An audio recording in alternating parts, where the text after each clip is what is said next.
We have all experienced dramatic changes in our daily lives as a result of COVID-19. The state of Ohio has done a really good job of flattening that curve, but we're not through this quite yet. Here in Mentor, a number of policies have been implemented to help stem the spread of the virus. But despite these efforts, the business of providing services and keeping our community safe still goes on. We spoke with Mentor City Manager Ken Filipiak to find out more about our current situation and what we can expect next. Ken, thanks for joining us today and sharing some of your thoughts with us. First and foremost, how has COVID-19 affected operations here at the city? So COVID-19 has affected us dramatically. It's affected every city, obviously, every community. For us, though, it really doesn't change what our core mission is, which is to provide the best level of basic services that we can, and right now that premium is on safety services. So we are doing our very best, and I think probably maybe a little bit more than some other communities are able to do right now, but providing those core basic services. So obviously police, fire, our EMS services are on high alert right now, and we're putting all the resources and time and effort we can into making sure that the health and safety of our public is served first. Beyond that, we're trying to continue doing our best to continue basic operations that matter to those in our economy that are still active. So we're still doing all inspection services, all planning services. We're providing economic development services to our business community, which is important right now because there are a lot of state, local, and federal programs that are absolutely a lifeline to private business.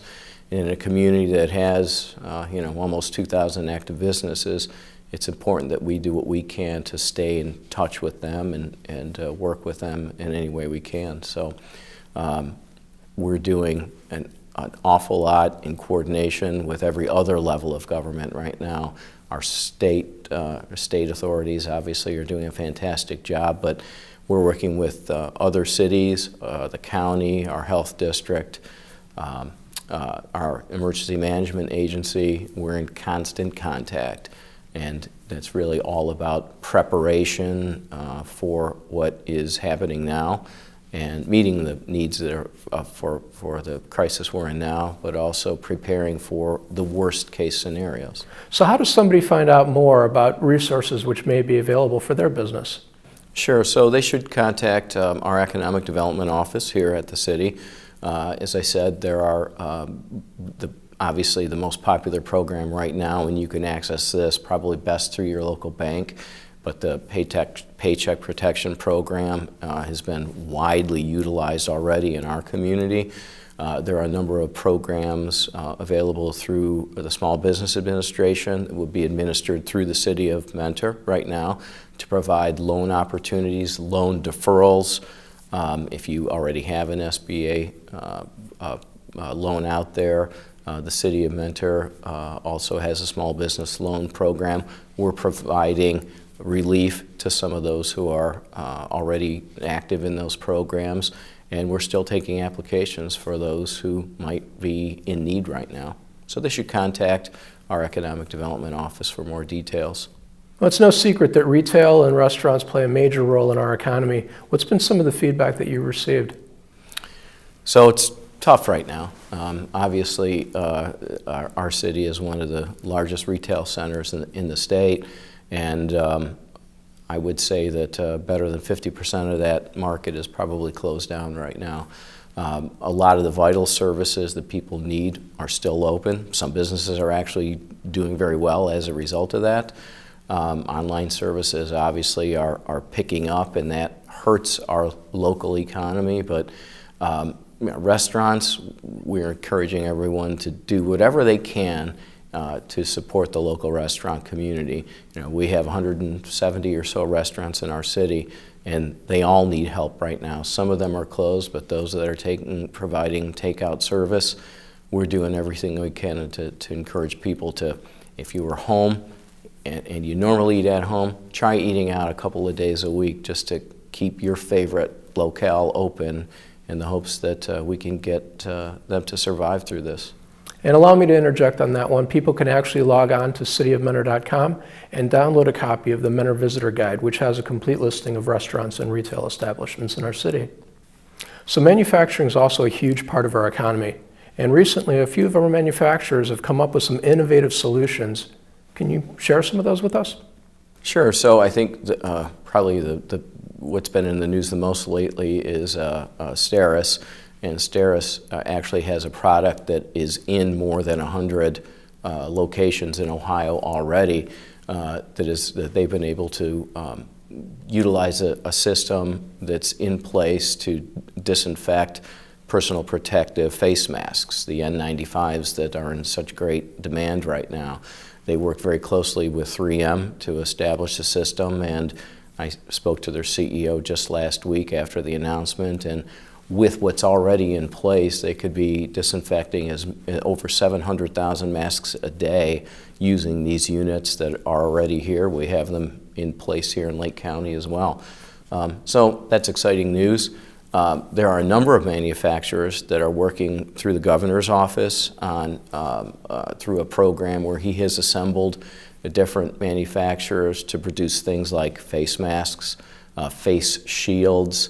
There's a network of industry that is included, that includes many mentor companies right now that are working on conversions to help out with pieces and parts to help produce necessary medical equipment. You hear about the need for ventilators. We have companies in our community that are able to make supply parts for those as other original equipment manufacturers transition over to the manufacturer of vital needs. We also have companies that are helping us in our efforts to try to protect the public's health. Component Repair Technology is one company here that has volunteered on its own and their initiative to talk directly to, work directly with our fire department, and they have provided an enclosure to safely transport patients in the back of our rescue squads who may be infected with COVID-19. It's something that we have been doing on a limited basis internally on a makeshift effort. They've industrialized this for us, and we couldn't be any happier and appreciative of their efforts. So this is a community effort, and our business industry here in our city has stepped up to the plate in fantastic fashion. There's been a lot of controversy lately over the definition of an essential business. What's the difference? Well, I think a lot of people have their own opinions on that. I wouldn't say we've struggled with this, but this has been an issue that every community has had to work through. The governor's office and the state of Ohio's health commissioner has created the executive order that has closed down and kept us all inside for these last month or so. And that's also the same order that has made a determination on what is essential versus a non-essential service. And there's a pretty broad category of those that fall into the essential service side. And we have had to work through with individual companies, working directly with our health district, and in some cases appealing to the state Board of Health to determine whether or not certain businesses should or should not be open. We get a lot of feedback from our residents. The health district has, up till recently, was probably handling 100 or so calls a day for people who were concerned that certain businesses should or should not be open. So we take a very careful look at that. We listen to everyone's feedback, but in the end, the health district makes the final call on that. And there is now in place a dispute resolution procedure. So if a company inventor has been deemed essential, but it has been deemed non-essential in an adjacent city or an adjacent county, the State Board of Review now will weigh in and arbitrate on the final disposition of that. So that's helped out, and I know a lot of people are somewhat wonder sometimes whether or not certain businesses should be open, whether they're deemed essential or not. You know, of course, we encourage everyone, wherever you're shopping, wherever you're doing business, maintain those same rules that are in place. Social distance, wear a mask if you have one. Be careful what you touch and how often how much time you spend in places. Do what's essential. That'll get us out of this much more quickly. You've had to make a number of very difficult decisions over the last month. What would you say is the most difficult? Well, it's interesting because I think right now our focus is really on public health and safety. So a lot of the decisions that we're making relate to our preparedness for the worst case scenarios. So we're looking at, we're working, as I mentioned earlier, we're working with all the local agencies on these things, but it's making sure that our police and fire services can stay in business, so to speak, even when and if we have large-scale losses due to the pandemic. It's working with the hospital systems. The hospital systems in Lake County are in very, very good shape. There's about a 300% capacity to be able to treat patients right now. We're nowhere near regular capacity in that regard, so that's a positive. We have to look at, and we're looking down the road. So we're looking down the road at when a vaccine becomes available. We're already making preparations for public distribution points, dispensary points for the vaccine. We're already identifying resources to be able to afford to do those things for our public as quickly as they become available. So, some of the decisions that we've had to make, there have been a lot of difficult ones. We've had to lay people off in our community, in our city, and that was a difficult decision to make, but we thought it was a fair one. We look at it from the standpoint, our private sector is suffering. A lot of people are being laid off. We have a lot less work right now for some of the non-essential services, things like recreation and in just areas where the volume of work has dropped off. So we've had to send some people home as well. So those are difficult decisions. The thing that probably weighs on me the most, though, is just knowing that our first responders are out there every day at a much higher level of risk than the rest of us. Those of us who are still helping in the effort are important, but those guys and those men and women are the ones that matter the most. And so keeping them healthy, identifying opportunities to get personal protective equipment, providing the best possible environment for them, providing alternative environments in case they get sick so that they can isolate themselves from their family, working on a regional basis to make sure that if the city of Wickliffe or Willowick or Eastlake needs help, we're able to help them, they're able to help us. And there's such fantastic coordination and innovation happening right now among the fire chiefs, the police chiefs, our emergency management personnel, our dispatchers, everybody that's really involved in first response activities has just been, fantastic to work with, and they're ready. We're ready. Well, let's touch upon that for a second. You go on social media and people are often wondering, what are they doing about it, or do they know what they're doing? When in fact, these kinds of scenarios are kind of played out a lot. We call them tabletops, but can you kind of explain that a little better? Well, it's true. We have plans in place, and everyone will tell you that they have plans, but we have an all-hazard mitigation plan that's countywide. We practice these activities all the time, so whether it's a natural disaster or, God forbid, a school shooting, we are practicing these type of large-scale responses, both from a tactical standpoint, but in this case, from the standpoint of meeting a large-scale health need. We've had some practice with this. Maybe about 10 years ago with the H1N1 outbreak, our communities worked very closely together, so they gained some valuable experience on meeting this type of pandemic on a large-scale manner. So they work together well. We are prepared. We have the equipment we need. We certainly have the knowledge base. And one of the things that I think has been important certainly over the last decade, since we've seen more and more of these types of events that require regional response, we started to train collectively across the county. We started to strategize collectively. We are integrated from everything from our communication systems to our dispatch systems to the type of equipment we purchase and share, everything from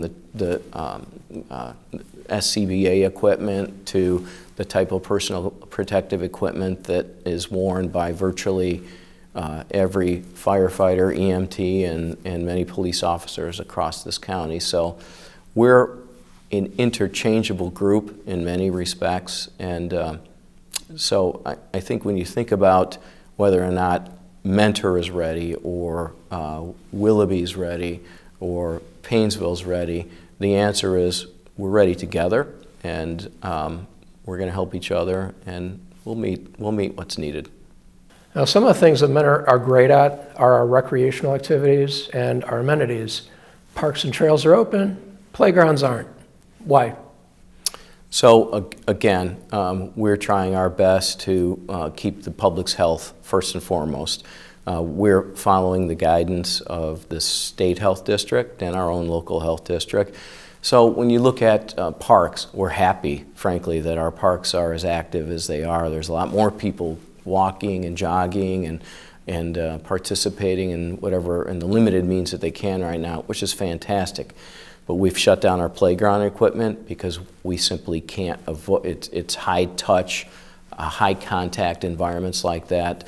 We're keeping our restrooms closed for the same reason in the parks, because we can't keep them clean to a level that would really avoid contagion. This is probably one of the things that I think is so difficult in our community, because we are such an active community.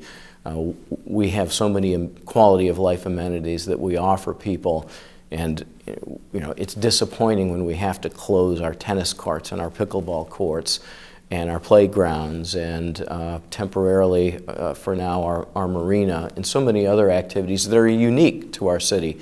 We're happy that the golf course is open, but we're taking precautions there.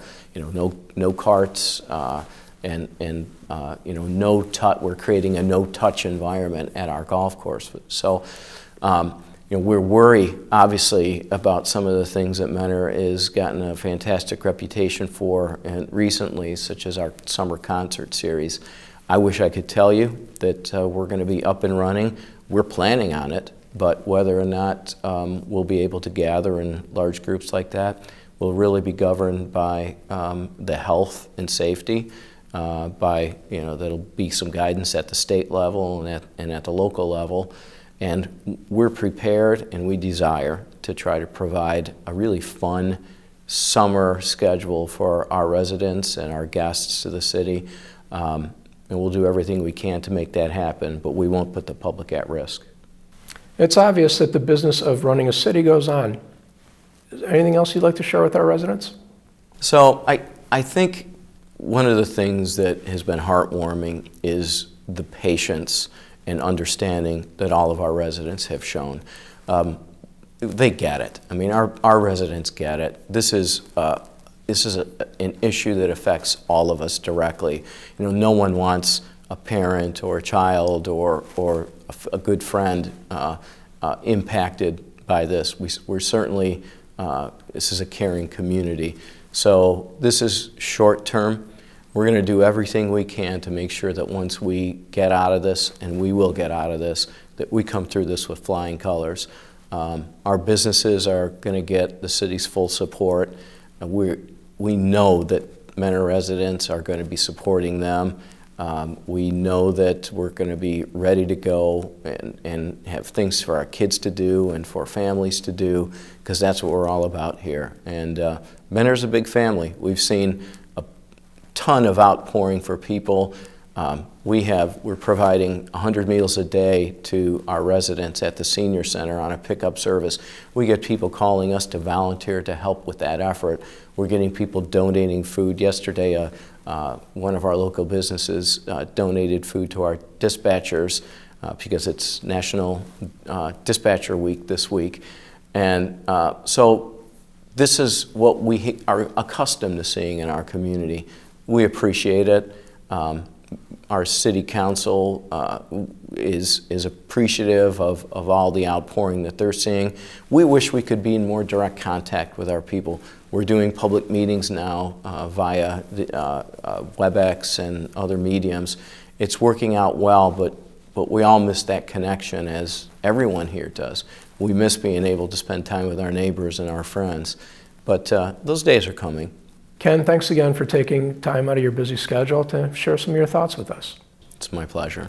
And thanks to all of you for watching. If you have any questions, please call us at 440-255-1100 or email us at pubinfo@cityofmentor.com.